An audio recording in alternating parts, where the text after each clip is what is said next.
Of course. Wild and Chris, they're on the air. Yankees, Mets, they're everywhere. From the Bronx to Queens, the diamond gleams. MLB talk, the ultimate team. MLB is the place to be. Wild and Chris with the pitch you'll see. Swinging stats and stories fly. Baseball talk that's amplified.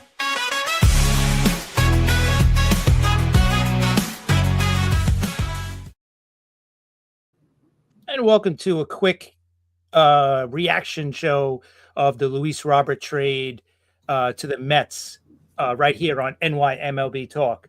So, Rob, I'm going to send it right to you. What are your thoughts, real quick, on the Luis Robert Jr. trade to the Mets? You know what? I like it. They didn't give up too much, right? They gave up Acuna, a nice young player, but we don't know what he's going to be. And with that crowded infield, really, they had to start making some moves. And Truman Pauly, which, you know, like we always say, he's not a major leaguer, so it's like a lottery ticket, right? With That's these it. guys, you never know what you're going to get. So the Mets at least have shown me that they do have a plan, and things are going to be different. Everyone was freaking out, going crazy, and in the past week, look what's done. So I kind of like the trade. Let's see if Robert could go back to his all-star form and start hitting. Hopefully he doesn't get injured, because we know, he's injury prone. And nice glove in the outfield. So they have two nice gloves in center field now, right? Mm-hmm. But we have to see if Robert's going to hit. If he hits, like he did for the White Sox a couple of years ago, then it's a good deal. What do you think? What are your thoughts about the trade? Yeah, I'm with you. I think it was a gamble worth going for. You gave up practically nothing. You gave up a guy who's not going to be on the team this year, doesn't have a role, right? Acuna. Right. At best, he's AAA depth or maybe a pinch runner at this point on the team. So, and Pauly is, I think, a 12th round draft pick. So, I mean, that's a real lottery ticket for sure. So I have no problem with that. And looking at Robert, this guy can give you a 30-30 season, or he could give you a season that he's given you the last 2 years where he's missed 50, 60 games right now. And so that's the kind of guy you're going to get. But to me, I think it's a risk, because it's a risk we're taking for the Mets, because listen, at this point, they don't have a center fielder. I don't consider Tyrone Taylor a starting center fielder that you want out there every day. Yeah, defensively, he's really good, but to me, he's more of a fourth outfielder. So to me, this makes a lot of sense. And like you said, if he stays healthy, you should get a good season out of him. Yeah, well, we'll see what happens. But Arma just sent us a message here that Passan said that Bellinger and Yankees agree to a deal, but there's no details yet. So I guess we have to wait for that to come up. But how do you feel? If that's true, Chris, how do you feel right now? You know what? I love it that we're beyond. We don't have to talk about it now. We've been talking about this move possibly happening for the past 2 months. So, I mean, it made so much sense for him to go back to the Yankees, because the Yankees were giving him that best offer. And, I guess they were waiting to see if another team would come up and top that offer. But obviously it didn't happen. He was looking for 6-7 years. Nobody was giving him that amount. I'm curious what it ends up. I mean, the top offer that we heard was 5 for $160, I think, for Bellinger, with opt-outs after year 2 and year 3, and also a signing bonus, all this stuff. So if that's what it was, then you know what? I'm happy that we got him back. I'd like to see them add another pitcher. The Yankees, just like the Mets. I'd like to, I think the Mets need another pitcher as well. Definitely. So, and we're kind of going the same route this offseason here. The Mets and Yankees, right? We both needed an outfielder. We both need a pitcher still. So we'll see. But listen, 2 good moves that we heard about right now. It looks like Bellinger's deal with the Yankees is for 5 years. Sources tell ESPN. So okay. I don't know. I don't have a money number right now. I just have what they say it's possibly for 5 years. So I maybe got it right here. Hold on. okay. I'll put it up on the screen. All right, great. Thanks, Uh, Armand, yes, for definitely breaking that one for us. We appreciate it. definitely. So it's basically a 5-year, $162.5 million deal. There are opt-outs after the second and third season, a $20 million signing bonus, and a full no trade clause. So there you go. Basically what they were saying, that's what it was going to be. I don't think that's anything new. But I like that it's done and we can move on and we could say, okay, now what? Like we've been waiting for this deal to happen for 2 months now. So it's good that it's done. And, I think the Yankees I think they're more or less done. Maybe they get another right-handed bat, maybe another pitcher, but more or less they're done. What about the Mets? Do you think they're done, or you think there's more moves coming? No, the Mets are not done. That pitching staff, there's going to be some deals made. All right, they still have. Listen, they didn't give much up. They gave Acuna up, really, basically, right? So Right. there's still a lot of pieces they have to make deals with. So no, I definitely do not believe the Mets are done. They need to do something with that starting pitching, and they're going to do it. Now, people could take a deep breath. All right, let's not hear Stearns. Let's fire Stearns. Let's do this. Enough already. All right, let the man make his moves. Let's see what happens, and let's judge him on what the roster looks like on opening day. Right, Chris? I mean that's what you got to do.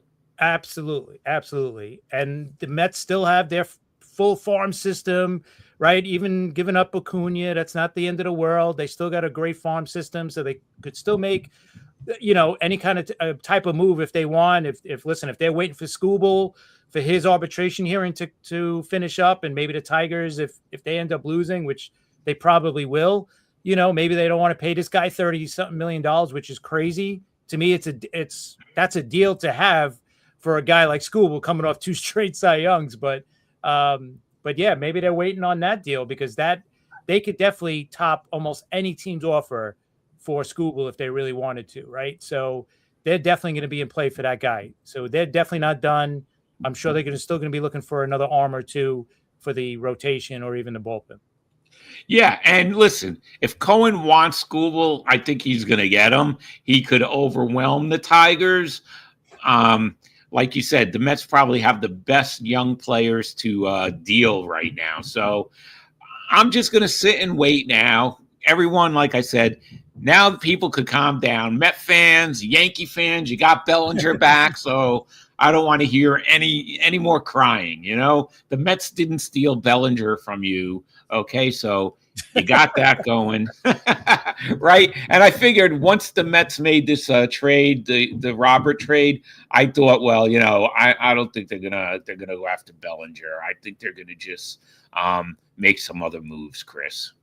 Yeah, I agree. I didn't think they were going to top 5 years, 162. He's not the guy you go in 7-8 years for to top what the Yankees did. The Yankees, I think, the Yankees are paying him probably too much, to be honest, because he's been an inconsistent batter over the last 6 years, right? Since he won the MVP. So I'm happy that they signed him, and you know what? They gave him the opt-out after year 2 and 3. Maybe he opts out. I doubt it, because he'd have to have 2 huge years back to back to even think about opting out at his age, because I think he'll be 32 if he opts out in 2 years, right? Because I think he's turning 30 or he is 30.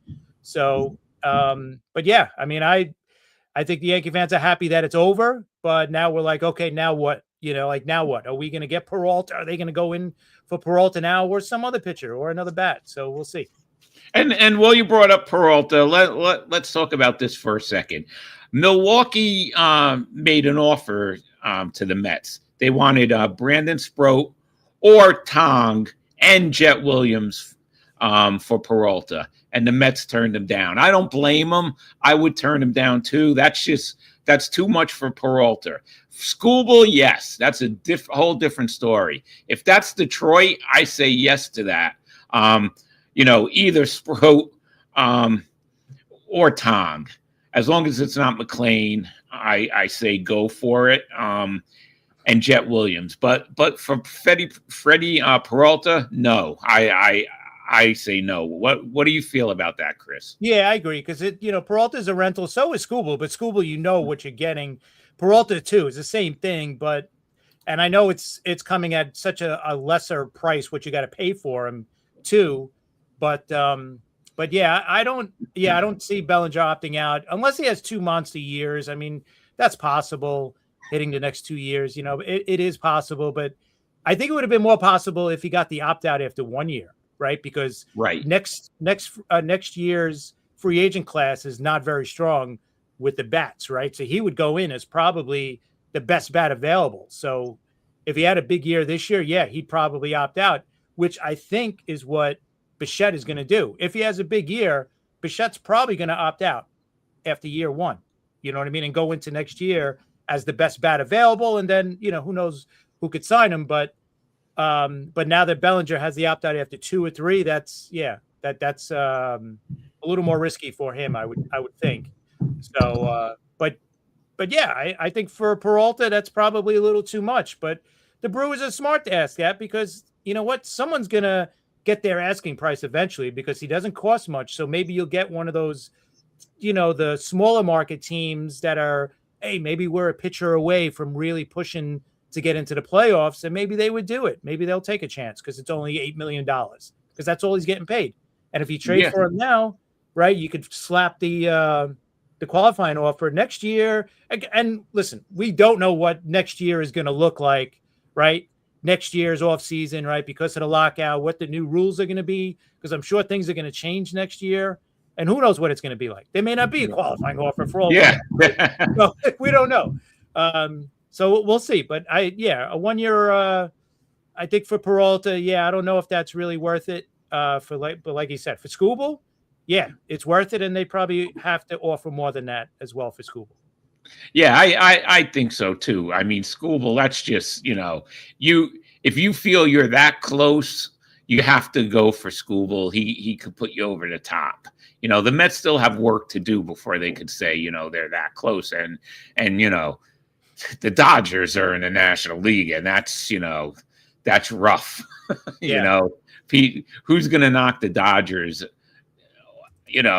Who's going to stop the Dodgers from winning another pennant and then World Series? It's going to be rough. So we will have to see what happens. Now we had the Hall of Fame announcement last night. Chris, what did you think? You know what? I think it went the way we thought, right? I think we mentioned Andrew Jones and probably Carlos Beltran are going to be voted in. They both deserve it. Some of these people that are saying, "Oh, it's the Hall of Good now," not because of these guys. These guys deserve to get in. I mean, they're only 2 of what, like 10 center fielders that are in the Hall of Fame now, or 8, or whatever the number is. Yeah, there's some other guys that we talked about that should be in 10, right? Yeah. Yes. But they're, obviously, we mentioned a lot. Kenny Lofton should definitely be in it, So I'm totally fine with these guys. I thought they were Hall of Famers. Beltran definitely paid for the cheating scandal with the Astros. Yeah. And think about it. He paid for it double than more than anybody paid for it on that team, right? I mean, he lost a job with the Mets. He hasn't gotten any offers since then to be a manager. And now he had to wait till his 8th or 9th year, not 8th or 9th year, but no, 4th year on the ballot. This was his 4th year, right? 4th year. Okay. So he had to wait 4 years to get in, and he should have got in first or second ballot for sure. But so he deserves it. So that's pretty good. Well, what are your thoughts? Yeah. And most likely he's going to go in as a Met. He said he wanted to go in as a Met. He probably had his best years with the Mets. I mean, he had really he had great years with the Royals also, but he's involved with the Mets now, working in the front office with the Mets. So he's probably going in as a Met. I'm surprised they didn't announce it. We know Jones is going in as a Brave. I mean, that's a no-brainer. Yeah. But I forgot. I used to think that they announced it right there, but whatever it is. And the Mets also, he's going into the Mets Hall of Fame this summer too. So what I was reading, they probably won't retire his number until after They might, I would say why not do it during the Hall of Fame, but the Mets Hall of Fame, but no, because other guys are going in. Mazzilli's going in and Bobby V's going in. So you want to give him a day to himself when you retire his number. So they're going to wait on that. We don't know if it's going to be next season because of the lockout. So that's in question. But no matter what, his number will be retired by the New York Mets eventually. So he deserves it too. Listen, he was a great center fielder. It's a shame that a lot of Met fans, not all of them, just remember him for that strikeout. Okay, listen.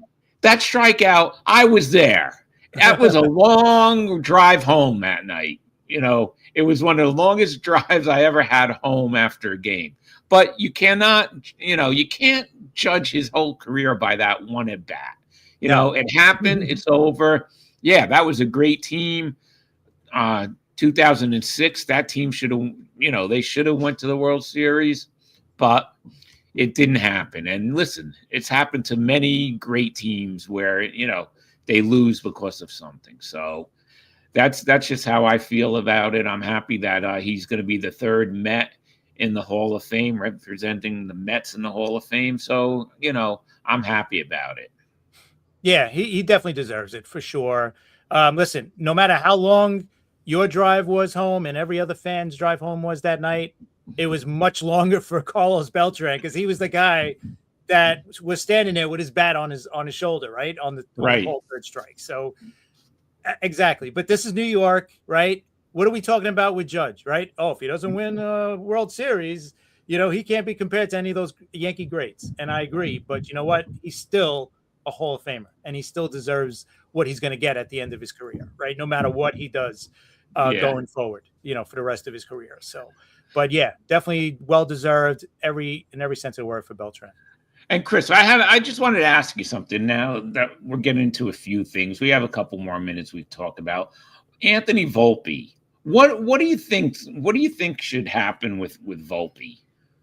I think, listen, he has to, I think, prove first off to the team that he's fully healthy and fully back. He's got to work himself back into shape and all that in the minors, right? Because I don't think he's going to be ready for opening day. He's got to prove it once again, right? That he can play the position. He has to make up for what he has to prove that last year was, hey, listen, I might have said that it didn't bother me, but the injury affected him last year and his play, whether it was defensively and offensively. So he's got a lot to prove, I think, in the minors coming, in his rehab process and everything, that he is fully back. You can't just bring him up and send someone down. You know what I mean? This can't be okay, you're the starter as soon as you come back. Like, you got to prove yourself right now as a player. I mean, you're going into season 4 of his career. He's got to prove something here, because last year was a disaster, and that's being nice, right? So so he's got a lot to prove in my mind. So we'll see. I'm not closing the book on him, like some fans are. They're like, oh, we got to trade this guy. No, give him a chance to prove himself, and let's see what he's got. Yeah, I agree with you 100% on that. And one other question. Do the Yankees have enough to give up to get a Freddie Peralta, since, it won't cost too much money-wise? What are your thoughts on that? I think they have enough. It's just a matter of number one, what do the Brewers want from the Yankees, and what the Yankees are willing to give up for them. I think they have enough. It's just a matter of can they come to an agreement that both sides are okay with. The thing with the Yankees is that they're going into the mentality into this trade, or any trade, is they don't need a starting pitcher, right? Like, it would be nice to add another one, kind of protect themselves a little bit with the guys coming back from injury and everything we've talked about with the pitching. And you never have enough pitching. We always say that. So the Yankees aren't like being forced into making these trades. So they're sitting back and waiting for an offer that's okay with their side as well. Like, they're not going to push into a trade. It's like, oh man, we don't want to give up this guy, or whatever. So I think that's the situation they're in. So they're not going to, give up, somebody that they don't want to give up for Peralta. But yeah, do they want him? Of course. You'd be crazy not to say that. But they also are not going to go above and beyond to go get him. At least I don't think so. At least that's what, from my understanding. I don't think so either. All right, and Chris, you want to tell everybody what we're doing tonight? What show we're going to be on, and when they could hear this? Yeah, we're going to be recording with Romantic About Baseball. It's a great Facebook group. I mentioned it, I think, on the last show. It's a great baseball group. If you're a baseball fan, if you're on Facebook, check them out. And they do a podcast as well. Check out their podcast wherever you get your podcast. They're also on YouTube, so check them out there. Hit the sub button for them, as well as us if you haven't yet on YouTube. But yeah, we're going to be talking baseball there. We're going to be talking about the offseason. We're going to be talking about possible work stoppage next year and all that and all baseball issues. So it's going to be a great discussion. We've got a great bunch of guys that are going to be joining us, or we're going to be joining them actually. So it should be fun. Check us out. Look for it tomorrow. And yeah, I'm looking forward to it tonight. All right. Well, it sounds good. And, I'm glad that we popped on for this, Chris. We had a pretty decent amount of people out there watching us. Yeah. I mean, listen, it was great because, the Bellinger news broke. Yeah. We got the Luis Robert trade in, the Hall of Fame talk, and we got to tell you guys about our show coming up with the Romantic About Baseball podcast. So definitely check them out, like I said. And we'll be back Friday night, right? Yeah, we'll be back Friday night with former Mets pitcher Pete Falcone. That's going to be a really good show. We got a lot of stuff we want to talk to him about. He has an upcoming book that we're going to talk about his career, and we have some other questions for Pete. So that's Friday night at 9 p.m. Former Mets pitcher Pete Falcone, there he is, will be on the show. So that should be good. We hope you're out there. We'd love, you guys to ask him some questions, and we'll see everybody on Friday night at 9 p.m.